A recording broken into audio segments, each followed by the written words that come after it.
चिंतन शिविर एवं डायलॉग ऑन विजन 2047 के अवसर पर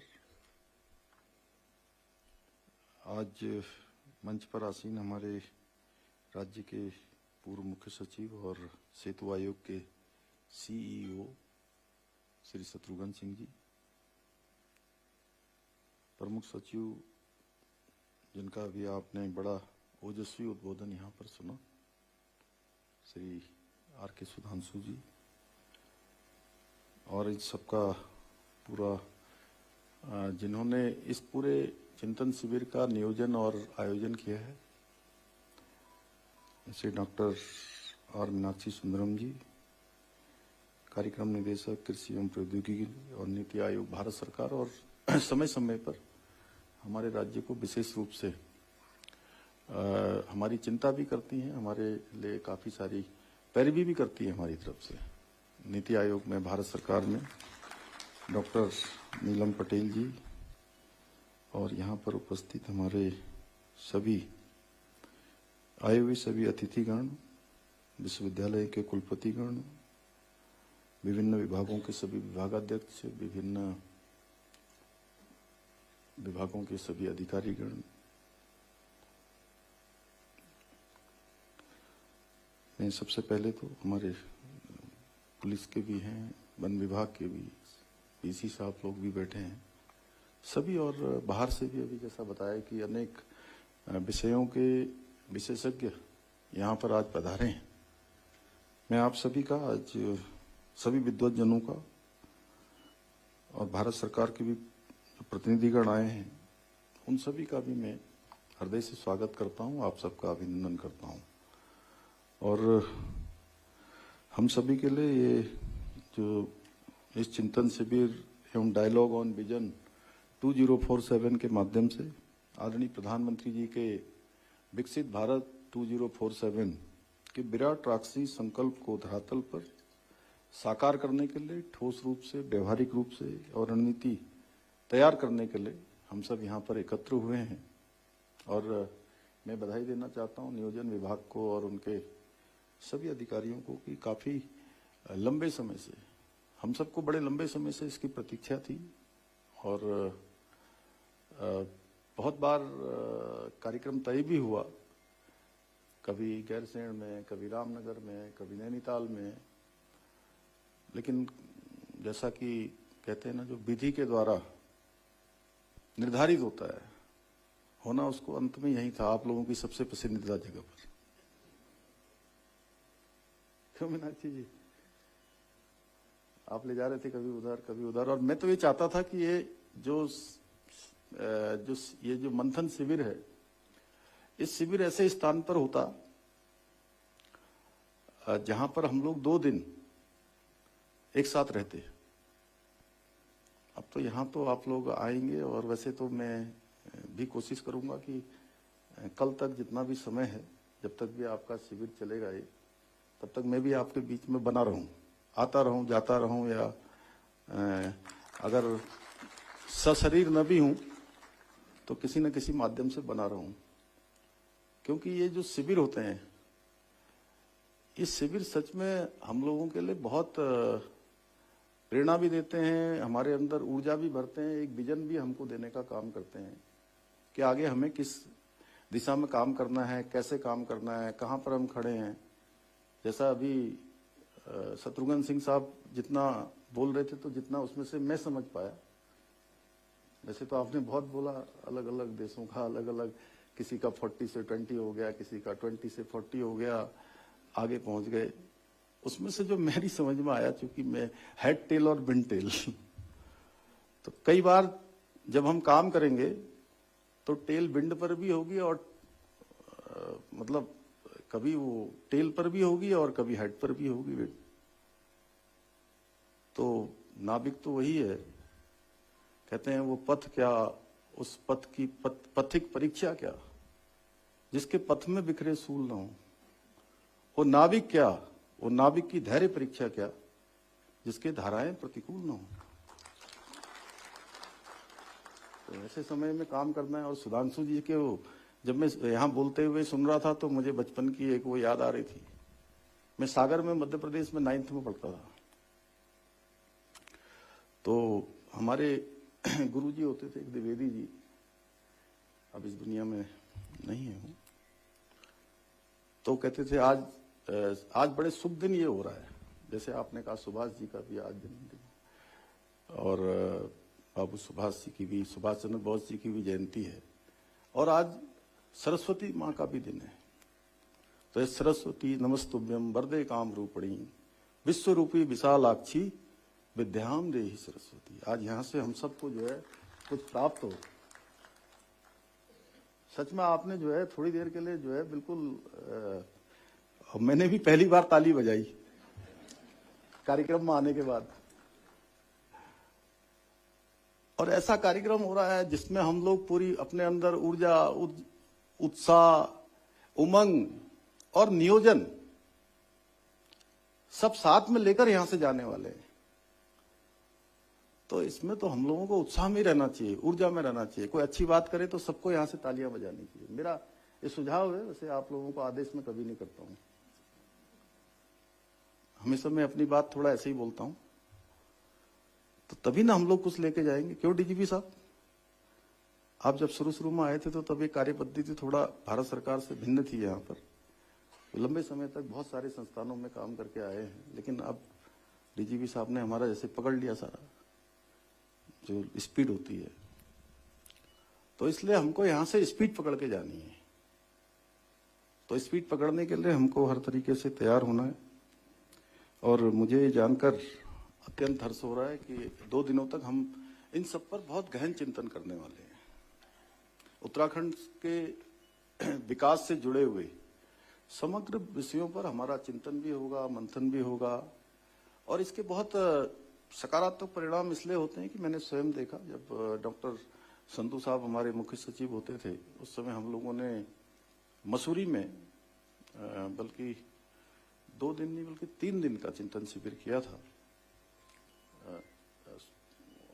3 दिन लगभग, तीसरे दिन समाप्त किया था और बहुत सारे विषयों पर इस पर बात हुई थी और उस पर हम आगे भी बढ़े हैं। इस दौरान का भी मैं अभी आपका सत्र का पूरा चार्ट देख रहा था, तो उसमें राज्य के आर्थिक सामाजिक आधारभूत संरचना तथा पर्यावरणीय संरक्षण से जुड़े हुए महत्वपूर्ण विषयों पर हमारे जो विशेषज्ञ हैं, नीति निर्माता हैं, उन सभी के बीच में बहुत सारा संवाद यहाँ पर होने वाला है और जिससे निश्चित रूप से राज्य के लिए आने वाले समय के लिए एक स्पष्ट व्यवहारिक जो विजन है, दिशा है, वो तय की जा सकेगी और 2047 का रोड मैप तैयार किया जा सकेगा। अभी सुधांशु जी जब बोल रहे थे तो मैं सोच रहा था कि ये 25 साल कह रहे हैं आगे, तो फिर शत्रुघ्न सिंह साहब ने मुझे कहा कि नहीं, वो 2050 की भी बात हो रही है साथ में हमारे, जब हमारे राज्य का गोल्डन जुबली ईयर होगा। अभी हमने सिल्वर जुबली ईयर किया है, तो 47 के लिए तो अब 22 ही साल है। 22 साल इसलिए है कि अभी हमारे यहाँ जब हमारी पार्टी में, मेरी पार्टी में जिसमें मैं काम करता हूँ, उसमें जब बात हो रही थी तो उसमें ऐसे युवाओं को खोजा जा रहा था जो 2047 में 70, 71, 72 इसके आसपास पहुंचे। तो इसलिए मुझे थोड़ा सा उस पर मेरा एकदम से क्लिक हुआ कि भाई ये 22 साल है, 21 साल है या अभी हमारे 25 साल है। 25 साल हमारी गोल्डन जुबली ईयर के बचे हुए हैं। इन 25 सालों का हमारा राज्य हुआ है और 25 सालों में हम काफी आगे बढ़े हैं। और जो पिछले चिंतन शिविर में हम लोगों ने बहुत सारी चीजें तय की थी, उसमें हम काफी आगे भी बढ़े हैं। जैसे कि हमने पिछले 3 वर्षों में अपनी जीएसटीपी को बढ़ाने के लिए दुगना करने का एक लक्ष्य लिया था। 1.5 गुना हो गया ना, 1.25, 1.25 करीब, लगभग 1.5 गुना के आसपास हम पहुंच गए हैं। और प्रधानमंत्री जी का जो लक्ष्य है, पूरी तरह से विकसित भारत बनाने का संकल्प, और सच में वो संकल्प उन्होंने लिया है, लेकिन ये देश के हर एक जनगण मन का संकल्प है। और ये बात बिल्कुल सही है कि जैसा अभी मैं सभी वक्ताओं के सुन रहा था, नीलम जी का भी सुना और मीनाक्षी जी का भी सुना, शत्रुघ्न सिंह साहब का भी, सुधांशु जी ने भी बोला। तो सच में ये सभी का संकल्प होते हुए ये जरूर सोचना चाहिए कि विकसित भारत यदि कहा गया है तो विकसित भारत तभी बनेगा जब उत्तराखंड भी विकसित होगा, ये देहरादून भी विकसित होगा, हमारा सुदूरवर्ती क्षेत्र चाहे वो चमोली हो, चाहे बागेश्वर हो या चंपावत हो, वो भी विकसित होगा। वहां का हर ब्लॉक विकसित होगा, वहां का हर गांव विकसित होगा, हर मोहल्ला विकसित होगा, तभी विकसित भारत बनेगा। और विकसित भारत को कैसा देखते हैं, ये विकसित भारत बनाने के लिए हमें विकसित उत्तराखंड बनाना होगा। हमारी जिम्मेदारी विकसित उत्तराखंड बनाने की है और ये हम सबके अंदर भाव ला पाए कि 2047 में कैसा आपका गांव होगा, यानी कि यहाँ की सड़कें कैसी होंगी, यहाँ की पेयजल व्यवस्था कैसी होगी, यहाँ का स्कूल कैसा होगा, यहाँ का अस्पताल कैसा होगा, यहाँ के स्टेडियम कैसे होंगे, यहाँ की शिक्षा व्यवस्था क्या होगी, यहाँ की चिकित्सा व्यवस्था क्या होगी। ये एक विजन अगर हम सब पर उतार पाए तो मैं समझता हूं कि हम जो जनगण मन को जोड़े जाने की बात है उसको हम अपने साथ जोड़कर बहुत तेजी से आगे बढ़ सकते हैं और समान रूप से विकसित हो। ये संकल्प हमारा तभी साकार होगा जब सबका जो है इसमें समन्वित रूप से प्रयास होगा। और इस दृष्टि से हमारे राज्य के अंदर अनेक संभावनाएं हैं, जैसे यहाँ पर अपने संसाधन हैं, क्षमताएं हैं, हमारे यहाँ की विशेषताएं हैं। इसके अनुरूप विकास की एक स्पष्ट और दीर्घकालिक हमको दिशा तय करनी होगी। कुछ अल्पकालिक भी होती हैं, मध्यकालिक भी होती हैं, लेकिन कुछ दीर्घकालिक, क्योंकि आप सब लोग जो भी यहाँ बैठे हैं वो कोई सामान्य यहाँ से लेक्चर आप लोगों को नहीं दिया जा सकता है। आप लोग तो खुद ही लेक्चर देने वाले हैं, आपको कौन लेक्चर दे सकता है। हाँ, बस इतना जरूर आपको ये स्मरण कराने के लिए इस प्रकार के कार्यक्रम होते रहने चाहिए। एक वो SIT का है, साइंस इनोवेशन एंड टेक्नोलॉजी, ये आपके ध्यान में हमेशा रहे कि इसको करना है। प्रधानमंत्री जी हमेशा AI की बात करते हैं और जमाना भी AI का है और AI से हम इतने सारे काम कर सकते हैं जिसमें मैन पावर के नाते या अन्य दृष्टि से अगर हम सोचे तो बहुत, जिसमें बहुत माने लंबा परिश्रम लग सकता है, कई समय लग सकता है। लेकिन अगर हम AI का, इनोवेशन का, साइंस का, टेक्नोलॉजी का, इन सब का उपयोग करेंगे तो बहुत आसान हमारे लिए होने वाला है। और आने वाला समय, एक बात बिल्कुल सही है कि हम सबको अपने बिल्कुल दिमाग में बैठा लेना चाहिए कि आने वाला समय ही AI का होने वाला है। उसको लेकर हम लोग चिंता भी कर रहे थे। अभी भाषा साहित्य की एक बैठक हो रही थी, उसमें आप तो थे, जिसमें लोगों ने कहा कि भी AI भी तो वही निकालेगा जो आज हम उसको देंगे। तो उसको AI ठीक है हमारी चीजों को आगे बढ़ा सकता है, लेकिन AI से पहले जो है लोगों को भी हमें उसकी तरह दिशा में स्किल करना होगा, सभी को इसमें शामिल करना होगा। इसलिए हमारी सबकी सामूहिक जिम्मेदारी है कि हमारे निर्णय, हमारी नीतियां और कार्यशैली इस प्रकार की ढले कि हमारा ये विकसित भारत 2047 का लक्ष्य, इसको साकार करने में प्रभावी भूमिका निभा सके। और बहुत बार हम योजनाएं बनाते हैं, योजनाओं को लागू भी करते हैं, लेकिन क्या वो जिनके लिए हम योजनाएं बना रहे हैं या जिन उद्देश्यों से हम योजनाओं को बना रहे हैं उन योजनाओं की पूर्ति हो पा रही है? वो योजनाएं टॉप टू बॉटम पहुंच पा रही हैं? जिन लोगों के लिए हमने ये योजनाएं बनाई है उनको कोई फायदा दे पा रहे हैं? केवल पैसा खर्च कर देना भर, इतने से काम नहीं चलने वाला। ये तो एक केवल मात्र ऐसा हो गया कि हमने खाना पूर्ति कर दी। हम सबको मन से स्वीकार करना होगा कि हमें विकसित भारत के संकल्प के लिए काम करना है। और ये जो संकल्प है ये किसी एक सरकार का भी संकल्प नहीं है, ये किसी एक कार्यकाल या किसी योजना तक सीमित नहीं है, बल्कि एक ऐसा व्यापक, दीर्घकालिक, राष्ट्रीय दृष्टिकोण है जिसमें भारत को हर दृष्टि से, सामाजिक रूप से, आर्थिक रूप से, सामरिक रूप से, सांस्कृतिक रूप से भारत को आत्मनिर्भर बनाने की दृष्टि से और विश्व के नेतृत्वकर्ता के देश के रूप में स्थापित करने का संकल्प है। भारत को विश्व गुरु बनाने का संकल्प है। भारत दुनिया का नेतृत्व करे, उसके पीछे पूरी दुनिया चले, ये संकल्प हर भारतवासी को लेकर आगे बढ़ना है। ये इस प्रकार का विकसित भारत का संकल्प है। और इसकी सबसे बड़ी जो विशेषता है वो ये है कि इसमें विकास को केवल आंकड़ों तक सीमित नहीं रखना है, बल्कि इसे मानव केंद्रित भी बनाना है, समावेशी भी बनाना है और सतत रूप से यह आगे चलता रहे, इस प्रकार का ये संकल्प है। और विकसित भारत का अर्थ एक ऐसे भारत का निर्माण है जहां प्रत्येक नागरिक को एक समान अवसर प्राप्त हो, शासन व्यवस्था पारदर्शी हो, संवेदनशील हो और जन केंद्रित हो, कि उसके मूल में जन सेवा हो और नवाचार, तकनीकी, ये सब इसमें सम्मिलित हो और व्यक्ति के जीवन को कैसे सरल बनाया जा सकता है, कैसे सुगम बनाया जा सकता है, कैसे उनको सुविधाएं दी जा सकती हैं।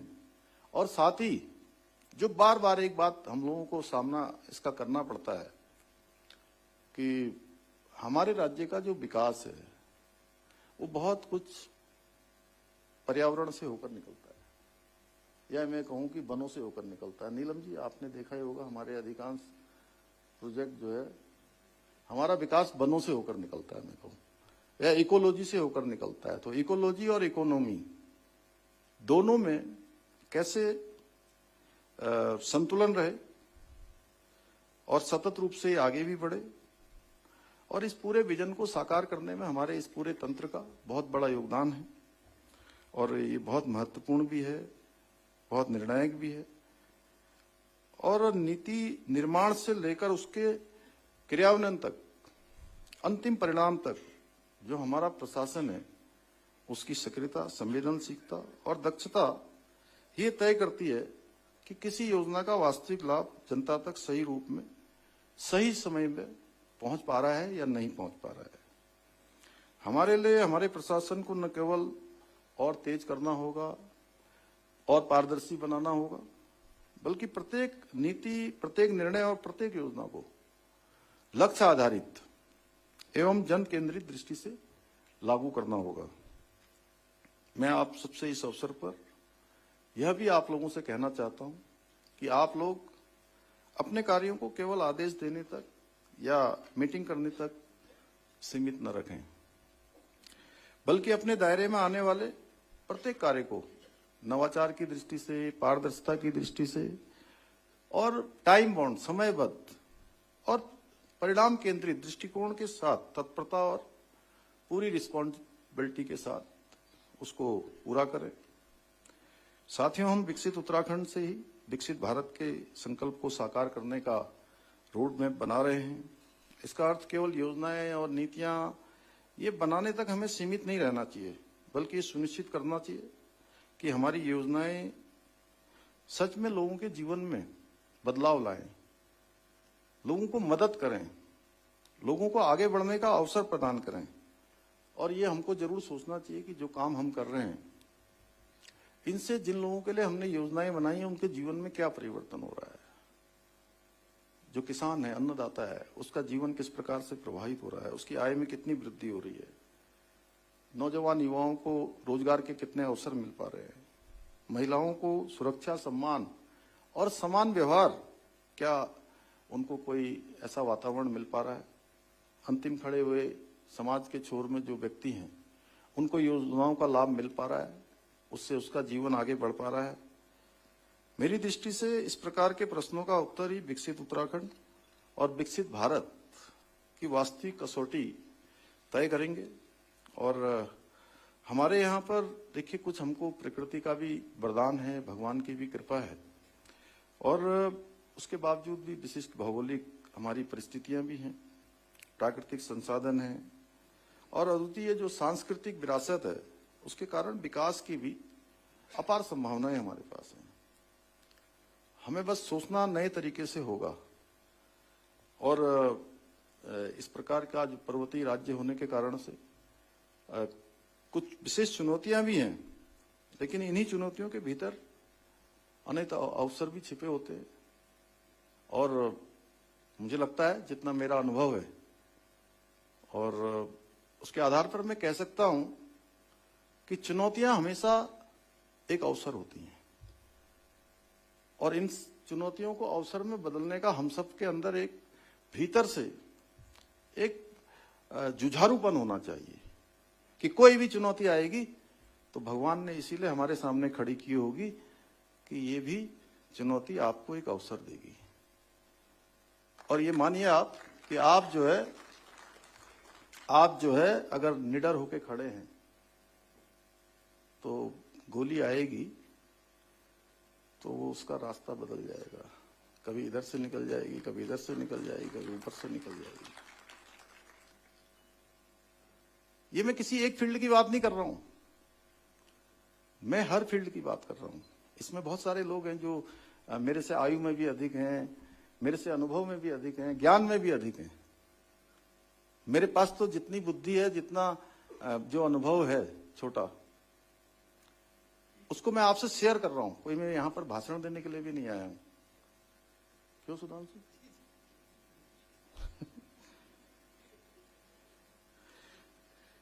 मेरा मानना है कि यदि हम नीतियों और योजनाओं को, जो हमारे राज्य की भौगोलिक परिस्थितियां हैं, आवश्यकताएं हैं, उनके अनुरूप हमको ढालना चाहिए। और निश्चित ही इकोलॉजी इकोनॉमी के बीच संतुलन स्थापित करके देश में विकास की नई परिभाषा गढ़ने वाला भी एक आदर्श राज्य हमारा बन सकता है।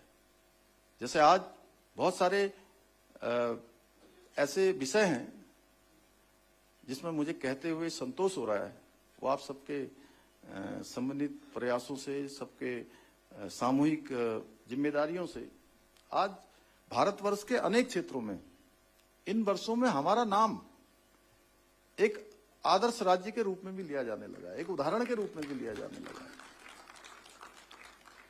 इसलिए आवश्यक है कि हम अल्पकालिक सोच से उठकर दीर्घकालिक दृष्टि से हमको कार्य करना है, और हमें तय करना है कि 2047 में हमारा राज्य शिक्षा के क्षेत्र में, स्वास्थ्य के क्षेत्र में, उद्योग के क्षेत्र में, पर्यटन के क्षेत्र में, कृषि, ऊर्जा, तकनीकी के क्षेत्र में, और विशेष रूप से सुशासन के क्षेत्र में हमें किस स्तर तक पहुंचना चाहिए।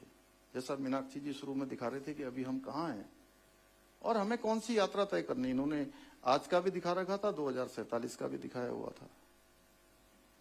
तो इसलिए हमें सभी विभागीय सीमाओं से उठकर 2047 का जो विजन है उसको साकार करने के लिए सभी के बीच में समन्वय स्थापित करते हुए आगामी जो हमारे 25 वर्ष, मैं कहूं कि 22 वर्ष, 25 वर्ष, इसकी हमें कार्य योजना तैयार करनी होगी। हमें सोलो प्लेयर वाली मानसिकता से ऊपर उठकर टीम उत्तराखंड के रूप में काम करना होगा। और जो चीजें हमारी परंपरागत रूप से चल रही हैं, मैं कभी उसको बुरा नहीं मानता हूं। हमारे गांव में जब हम छोटे थे, पैदा हुए, तो वो पूजा पद्धति होती थी, वो आज भी हो रही है, हम भी उसमें भाग लेते हैं। मुझे लगता है कि आज से 100 साल बाद भी ऐसे ही होता रहेगा। वो हमारी पद्धति है, लेकिन उसमें पहले मंदिर में जाते थे, कच्चा पक्का खाना जैसा होता था वैसा खा लेते थे। कहीं पर कुछ प्रकार से अलग अलग पद्धतियों से होता था। हम उसको बदलना भी नहीं है, वो हमको विरासत में मिला है, लेकिन हम उसमें नवाचार क्या कर सकते हैं। जैसे मैं भारत के एक बहुत बड़े राजनेता जिन्होंने पूरे देश का नेतृत्व किया है, हमारे राज्य से निकले हैं, उनके पास में गया तो मुझे कहते विकास करना है लेकिन पुरानी चीजों को नहीं छेड़ना, उसको नहीं बदलना। मैं तुम्हें बिल्कुल साफ मैं आदेश दे रहा हूं। मैंने कहा नहीं, बिल्कुल हम कुछ नहीं बदलेंगे, हम तो नया करेंगे, नई चीजों को आगे बढ़ाएंगे। तो इस प्रकार से हमें काम करना है। इसके लिए अल्पकालिक, मध्यकालिक, दीर्घकालिक, ये स्पष्ट रूप से हमें इसको परिभाषित करना होगा और उसकी नियमित रूप से हमको समीक्षा करनी होगी। मेरा मानना है कि विकसित उत्तराखंड की नींव हमारे जो प्रमुख 3 स्तंभ हैं उस पर टिकी है। पहला होना चाहिए हमारा सुशासन, दूसरा हमारा टेक्नोलॉजी और इनोवेशन, और तीसरा जन केंद्रित और सतत रूप से, संतुलित रूप से विकास, इकोलॉजी, इकोनॉमी में बिल्कुल बैलेंस बनाते हुए। साथियों, सुशासन का अर्थ केवल नियमों और प्रक्रियाओं का पालन करना भर नहीं होता है, बल्कि पारदर्शिता के साथ, जवाबदेही के साथ और संवेदनशीलता के साथ आपस में समन्वय भी करना है।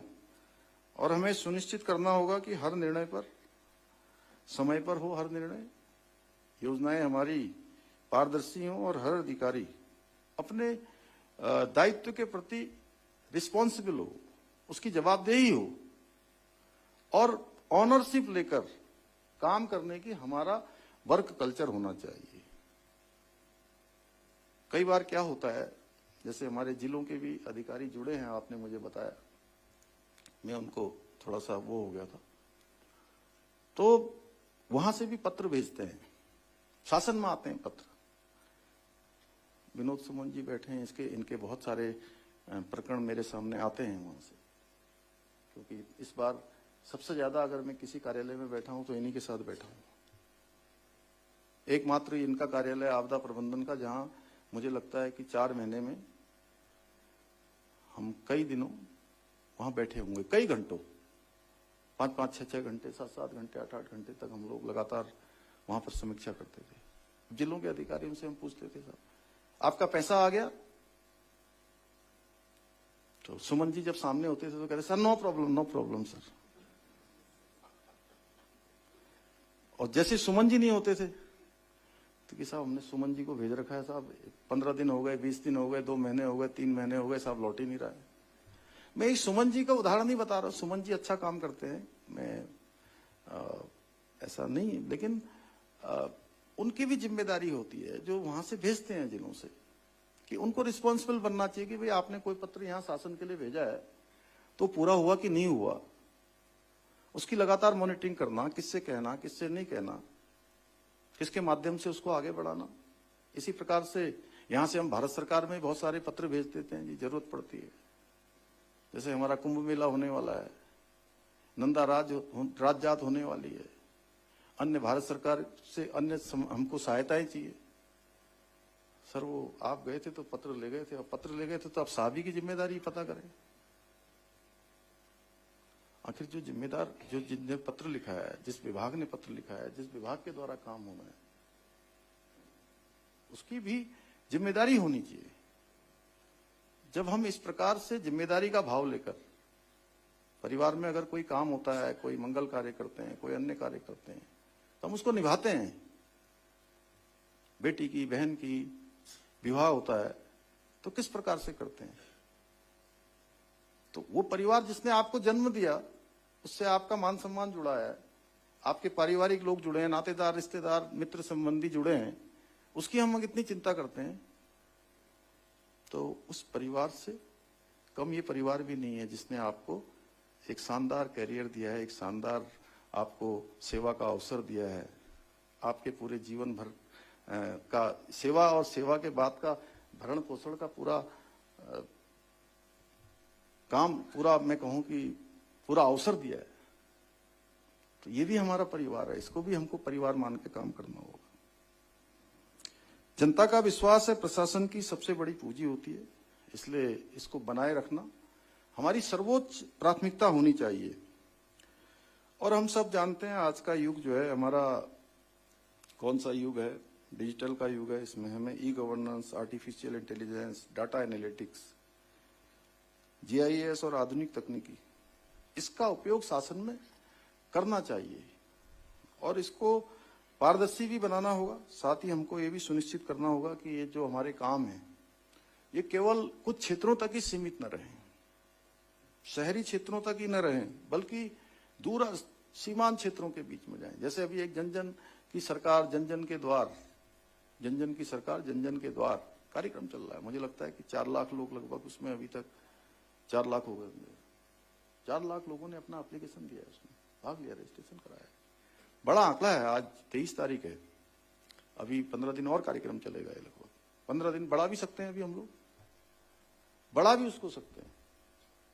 तो इतना शानदार कार्यक्रम चल रहा है। आप में से बहुत सारे लोग गए भी हैं इसमें, और जो लोग नहीं गए हैं तो कृपा करके चले भी जाइएगा। आपको देखने का अवसर मिलेगा वहां कि लोग किन किन चीजों से जूझते हैं, कौन कौन सी चुनौतियां उनके जीवन में हैं, कौन कौन सी परेशानियां हैं, और हम उनको क्या अच्छा बना सकते हैं। एक नोट डायरी होनी चाहिए सुधांशु जी, लिख के लाएं लोग उसमें कि भाई ये परेशानियां हमने देखी। जैसे मैंने बहुत लोगों से पूछा तो लोगों ने कहा कि विकलांग सर्टिफिकेट बनाने में थोड़ा जो लोग घर से नहीं आ पा रहे हैं उनके, तो हमने पूछा, फिर उन्होंने कहा, इन्होंने सुमन जी ने बताया कि हम उनके घर में भेज रहे हैं, मशीन लेकर घर में बन रहा है। इसी प्रकार से कुछ ऐसे सर्टिफिकेट हैं जिसमें केवल जिलाधिकारी के साइन से ही बनते हैं, तो जिलाधिकारी तो सब में नहीं जा पा रहे हैं, लेकिन उसमें ऐसी व्यवस्था हो जाए कि तत्काल जो है जिलाधिकारी के यहाँ से साइन करवा के कोई व्यक्ति उनके घर तक पहुंचा के आए। तो इस प्रकार से, इसी प्रकार से आयुष्मान कार्ड बन रहे हैं या कोई अन्य कार्ड बन रहे हैं जो डिजिटल से बन रहे हैं, तो वहां पर कुछ जगह पर इंटरनेट एक्सेस की भी प्रॉब्लम आ रही थी। तो हालांकि सभी का अच्छे से समाधान हो रहा है और अच्छी मॉनिटरिंग हो। आप सब अगर सभी कार्यक्रमों में जाएंगे तो मुझे लगता है कि ये कार्यक्रम और प्रभावी होगा। इसी प्रकार मैंने आप सबसे अपेक्षा करी थी कि आप लोगों ने जहां अपने सेवा का पहला कालखंड शुरू किया, जहां से आपकी सेवा इस राज्य में प्रारंभ हुई। अभी सचिन कुर्बे जी मेरे पास आए थे तो मैंने इनसे पूछा था कि इन्होंने कहा नरेंद्र नगर के पास की कौन सी जगह बताई थी आप? अंजनी सेन, हाँ अंजनी सेन से। तो मैंने इनको कहा कि आप वहां जाइए, वो तहसील अच्छी बनाइए, वो स्थान जिस कलेक्टर, जिस उप जिलाधिकारी कार्यालय में आप बैठते होंगे उसको अच्छा बनाइए। आप इतने लोगों को जानते हैं, कोई CSR दे देगा आपके कहने से, कुछ विभाग वहां पैसा दे देंगे, कुछ योजनाएं दे देंगे। कितने लोगों ने वैसे इस जगह पर गए थे? वैसे कितने लोग गए? नहीं गए तो बनाई, तो मैं वही तो कह रहा हूं, योजना तो हमारी बनती है ना। सुंदरम जी देखिए भाई, अगर ऐसा कोई बात कही जाती तो वो होनी चाहिए। सरकार तो एक दिन की भी बहुत होती है, अभी तो पूरा 1 साल बचा है और उसके बाद भी बहुत संभावनाएं हैं पूरी। हाँ सभी संभावनाएं हैं, मैं उसको नहीं ले जाना चाहता, लेकिन फिर भी हमारा कहना यह है कि मैं इसको बिल्कुल, जो बात मैं कहता हूं वो बात मुझे याद रहती है, कई सालों सालों तक याद रहती है कि मैंने इसको कहा और इन्होंने क्या किया। इसमें से सभी लोग जानते हैं, मैंने सबसे बात करी होगी पहले मैं एज ए MLA के रूप में या अन्य वैसे रूप में, मैं पार्टी के कार्यकर्ता के रूप में, तो मुझे सबके बारे में याद है। मैं अधिकांश लोगों के रूम पर गया हूं, आपके नहीं, आप तो खैर आप तो हम लोगों के वो थे, आपके यहाँ तो बहुत बार आया, बहुत बार बैठे। तो हालांकि उस समय जिसने काम कर दिया वो अच्छा है मेरे को, जिसने नहीं किया मेरे मन में कोई उसके लिए वो नहीं है। मैंने अपने, जब से मैं इस जिम्मेदारी में आया तो मैंने जो है अपना मानक ये नहीं बनाया कि मेरी लाइकिंग क्या है, डिसलाइकिंग क्या है। मैंने नीलम जी ये बनाया कि काम मेरा सबसे बड़ा दोस्त है, क्योंकि मैं इसको जीता हूं, मैं स्वयं इसको जीता हूं। मैं अपने साथ कोई कंप्रोमाइज नहीं करता। शायद आप में से कोई आदमी ये नहीं कह सकता है कि मैंने आपको टाइम दिया होगा और मैं टाइम पे नहीं आया हूंगा। आज भी अगर मैं यहाँ पर 10 बजे का टाइम दिया था तो आपके यहाँ से जब बताया गया कि चलो वहां से, तभी हम चले, हम तैयार रहते। मैं चाय छोड़ दूंगा, खाना छोड़ दूंगा, अपना कोई काम छोड़ दूंगा, लेकिन मैं टाइम पर पहुंचूंगा। ये अनुशासन मुझे मेरे बाल्यकाल से मेरे संस्कारों में मुझे मिला है, क्योंकि मैं सेना के साथ बड़ा हुआ हूं, सेना के साथ मेरा जीवन बीता है। तो इसलिए मैं आप सबसे भी अपेक्षा करता हूं कि टाइम पर सब चीजें होनी चाहिए। इसलिए साथियों, ये तभी हमारा सभी चीजें सार्थक होंगी जब हमारे द्वारा जो योजनाएं बनाई जाएंगी उसका लाभ हमारे समाज के प्रत्येक वर्ग तक पहुंचेगा, लोगों तक पहुंचेगा। महिलाओं का सशक्तिकरण होगा, नौजवान युवाओं को रोजगार मिलेगा, उनका कौशल होगा, उनकी स्किलिंग होगी, किसानों की आय बढ़ेगी और बड़ी संख्या में जो यहाँ के सैनिक परिवार हैं उनका कल्याण होगा। और ये सभी हमारी जो प्राथमिकताएं उनमें शामिल होना चाहिए, विशेषकर महिलाओं का। आपको अपने सभी कार्यक्रमों में महिलाओं को शामिल करना चाहिए, क्योंकि यहाँ की महिलाओं ने बहुत उनके जीवन की बहुत कठिनाइयां हैं। अब तो बहुत सारी चीजें हो गई, गैस चूल्हा भी पहुंच गया, अब शौचालय भी पहुंच गए, घर के पास अन्य सुविधाएं, पेयजल भी पहुंच गया। लेकिन पहले के समय में सोचिए कितनी समस्याएं। मैंने खुद देखा है कि किस प्रकार से मैंने अपनी मां को देखा कैसे दूर से पानी लाना पड़ता था, और भैंस गाय के लिए कैसे चारा लाना है, फिर उसके बाद धान गेहूं खेत में है तो उसको कैसे करना है, फिर बच्चों को कैसे करना है, एक महिला ही को करना पड़ता है। आप लोगों में से जो यहाँ पैदा हुए होंगे पहले, आज से 40 साल पहले, 35 साल पहले या 30 साल के बाद वाले, इतनी कठिनाइयां बहुत थी। उसके बावजूद भी आप देखिए कितना अच्छा आज महिलाएं काम कर रही हैं। महिलाओं के मैं कार्यक्रम में राज्य के अंदर गया, मैंने देखा कि उनके द्वारा इतने शानदार एक तो उत्पाद बनाए जा रहे हैं, उसके अतिरिक्त सच में इतनी कठिनाई, इतनी परेशानियां, और महिलाओं के जो हमने बड़े बड़े सम्मेलन करे, ओहो, उन मेरी मां को, मेरी बहनों को देखकर मन प्रसन्न हो जाता था। एक दूर से जाके सुदूरवर्ती क्षेत्रों में जाते थे, दिन भर काम करने के बाद भी इतना हंसता हुआ, इतना उनका शानदार चेहरे पर एक भाव कि वो आगे बढ़ रही हैं, इसमें उनके बनाए हुए उत्पादों को पहचान मिल रही है और पैसा कमा रही है। लखपति दीदी बन गई 1,70,000 अभी, और लगातार बढ़ रहा है इतनी कठिनाइयों में। तो इसलिए उनको अपनी योजनाओं में जरूर हमको सम्मिलित करना चाहिए। साथियों, इसी के साथ ये जो बार बार बात आती है कि पर्यावरण का ख्याल नहीं रखा जा रहा है, पर्यावरण का भी हमको बहुत ध्यान रखना है। उसी में हमको माने बचते बचाते विकास भी करना है और पर्यावरण भी सुरक्षित रखना है। और ये हमें ये भी जरूर तय करना होगा कि हमारी जो योजनाएं हैं विकास की, वो प्रकृति के साथ सामंजस्य बनाकर आगे बढ़े। और आपदा प्रबंधन, ये चूंकि इसका हम लोग हर साल बहुत बड़े पैमाने पर सामना करते हैं, और पिछले वर्ष तो हमने कुछ ज्यादा ही किया है, तो वो भी हमको अपनी योजनाओं का एक अभिन्न हिस्सा बनाना चाहिए और हर दृष्टि से उसको शामिल करना चाहिए। जल, जंगल और जमीन का संरक्षण ये केवल एक पर्यावरण का विषय ही नहीं है, बल्कि ये हमारे भविष्य की सुरक्षा के लिए भी अत्यंत आवश्यक है। इसलिए इस पर विशेष फोकस करने की आवश्यकता है। और मेरा ये भी मानना है कि आप लोगों को प्रत्येक योजनाओं का एक आउटकम, आउटपुट, ये दोनों निर्धारित करना होगा। केवल पैसा चला गया, जैसा मैंने पहले कहा, उतना ही पर पर्याप्त नहीं है, बल्कि कहां पहुंचना चाहिए, वहां पहुंचा है कि नहीं पहुंचा है, ये हमने देखना भी होगा, क्योंकि हम नहीं देखेंगे तो देखेगा कौन। और आप लोग फील्ड विजिट को जरूर प्राथमिकता दें, जैसा मैंने जनधन वाले में कहा, फिर मैं दोबारा कह रहा हूं, जन जन की सरकार वाला, कि आप फील्ड विजिट जरूर जाएं। और इससे वास्तव में आपको दिखेगा कि आप जो योजनाएं बना रही हैं, उन योजनाओं को कितना, उन योजनाओं का लाभ लोगों को मिल सकता है। अगर आप देखेंगे उन योजनाओं को थोड़ा सा ट्विस्ट कर देंगे, थोड़ा सा बदल देंगे, तो उससे बहुत ज्यादा परिवर्तन हो जाने वाला है।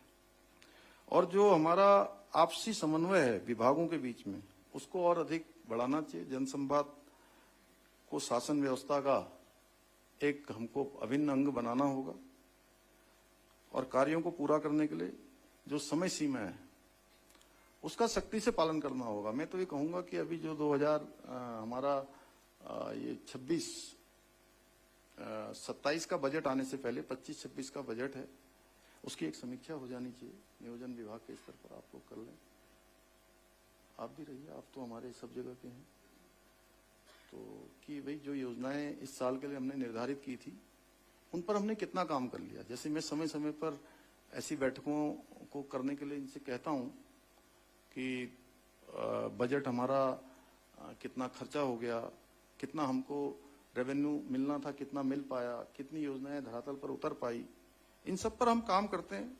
तो और जो लोग अच्छा काम कर रहे हैं इसमें, उनको प्रोत्साहित करने का भी कोई ना कोई हमको जो है एक कोई एक ऐसा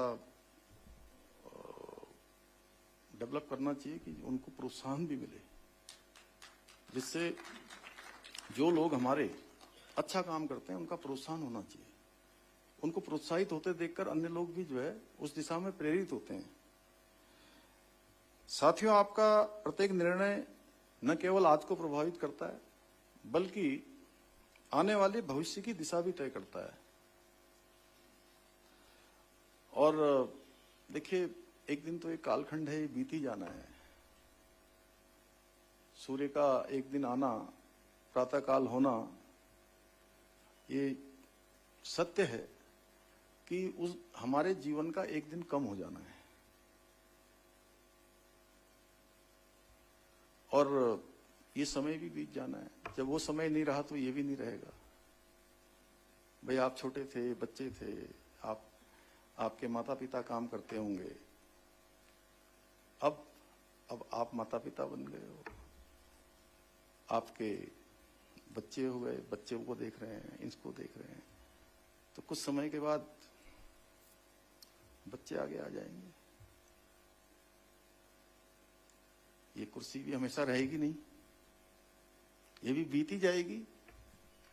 क्यों बंशीधर जी? चला ही जाएगा, समय है तो बीती जाएगा, रुकता थोड़ी ना है। देश आजादी के बाद से कितना समय बीत गया देखिए,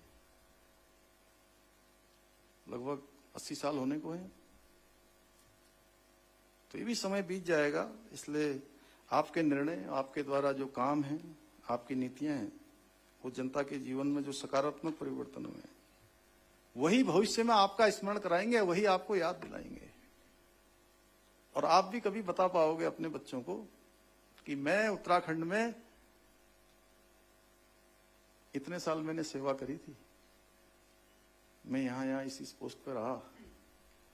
तो कहीं बच्चा जैसे तेज होगा, जैसे मेरा बेटा ही है ना, जैसे एकदम से क्वेश्चन करता है बीच में, कहेगा अच्छा मम्मी पापा, आपने इतने साल सेवा तो करी, आपने क्या अलग सा काम किया, थोड़ा ये बता दो। तो उस समय आपके पास टिप्स में होना चाहिए कि नहीं बेटा देखो, मैंने उस समय में ये सुधार किया था, मैंने ये काम किया था। और वो जो मैथिली शरण गुप्त जी के शब्दों में कहूं तो, यह जन्म हुआ है किस अर्थ हो, समझो जिससे यह व्यर्थ न हो। कुछ तो उपयुक्त करो तन को, नर हो न निराश करो मन को, नर हो न निराश करो मन को। साथियों, आप लोग केवल दायित्वों को केवल प्रशासनिक अधिकारी के रूप में न समझें, बल्कि इसे समाज सेवा और राष्ट्र सेवा का अवसर मानकर निभाएं। कभी कभी देखने में आता है कि जनता की भी जो बहुत सारी बातें होती हैं वो अनसुनी रह जाती हैं और कभी लाल फीताशाही कार्यों में देरी लाती है। ये स्थितियां प्रशासन और जनता इसके विश्वास को बहुत कमजोर करती हैं। ऐसा नहीं होना चाहिए, इस पर बहुत सुधार की गुंजाइश है। इसलिए मैं आप लोगों, जनता के सेवक के रूप में, साथी के रूप में, उनकी समस्याओं को समझें और सच में उनकी पीड़ा को महसूस करें।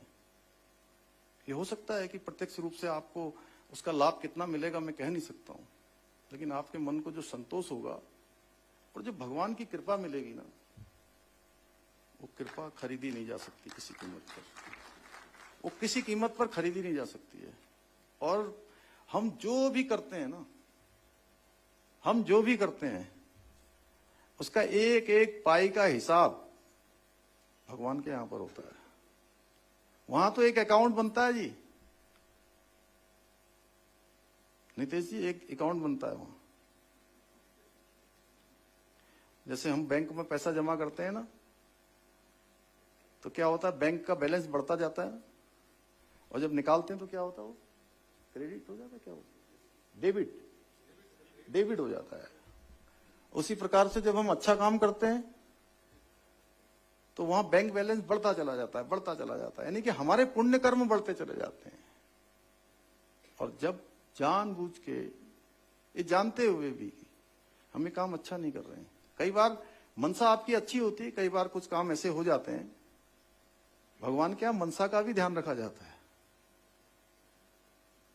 मनसा आपकी क्या है उसमें, और मनसा अच्छी है, लेकिन उसके बाद भी आप परिश्रम कर रहे हैं परिणाम आपके अनुकूल नहीं आ रहा है तो वो ईश्वर उसको देखता है। लेकिन जानते हुए कि भाई काम मुझे करना चाहिए, इससे किसी गरीब की सहायता हो सकती है, किसी का जीवन बदल सकता है, किसी का परिवार आगे बढ़ सकता है, किसी के सपने पूरे हो सकते हैं, अगर उसके बाद भी हम नहीं कर रहे हैं तो आप सोच लीजिएगा प्रत्यक्ष दंड मिलेगा कि नहीं मिलेगा, लेकिन वो भागी आप